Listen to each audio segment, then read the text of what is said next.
beaches and pools will be packed this weekend, right? With temperatures in the 90s. Time to slather it on the sunblock. And here with some sunscreen safety tips is Dr. Shirley Stickle. She's from Palm Beach Children's Hospital. Good to see you. Thank you. Good morning. Thank you for coming in. You know, sunscreen is one of those things, if you don't reapply it often, it doesn't do you much good. That's correct. If you don't put it on appropriately, it won't do the job that it needs to do. If there's a few things you can do to make sure that you are applying it appropriately. Okay. First of all, you have to put it on 30 minutes before sun exposure. That way it has a time to sink into your skin. Put it at home. Put it on at home before you go out. Correct. Put it on at home.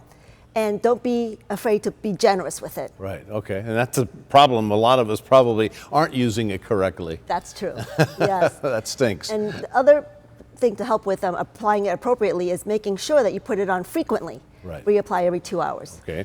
Should we use it if we're indoors or just strictly outdoors? Strictly outdoors before sun exposure. Okay. Yeah. All right, so you're at the beach. You've done it right. Put it on a half hour ahead of time. You jump in the water. You're in there for 15, 20 minutes. You get out. Reapply? Reapply. Reapply anytime after swimming, after toweling off, after sweating. Okay. Now, what kind of SPF should we look for? A minimum of SPF 15. Okay. Anything above 50 has not been proven to decrease your risk. Okay, you know, that's what I've always told people. It seems like after a certain point, it's overkill. You see 70% or whatever. So, you know, somewhere between 15 and 50, you should be okay. The trick is to reapply often. That's correct.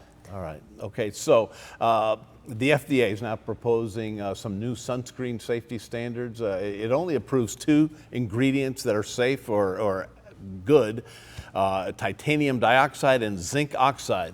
Why these 2 products? How do they work? These are considered mineral sunscreens, and what they do is they reflect the UV ray away from the skin. It's actually a physical barrier. Right. Zinc oxide, I think a lot of people are familiar with it. You know, it leaves like that white residue all over your face. Is it the same thing with titanium dioxide? It's a little bit clear. It's not as thick as zinc. Not as thick? Yes. Okay, all right. But they're both very effective. Okay, we've already covered the minimum that people should have. All right, your child, okay, so a lot of times the kids are bad about reapplying. Yes. They don't want it, it's sticky, whatever. If a kid gets a sunburn, what should we do? Any good home remedies? First of all, treating the pain. There's usually a pain associated with the sunburn. Tylenol, Motrin, and a cool compress. Okay.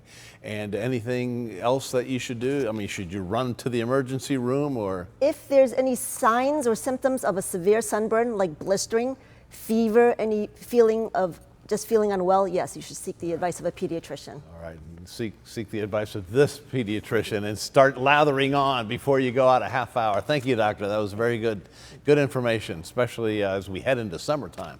And here, it's basically year-round.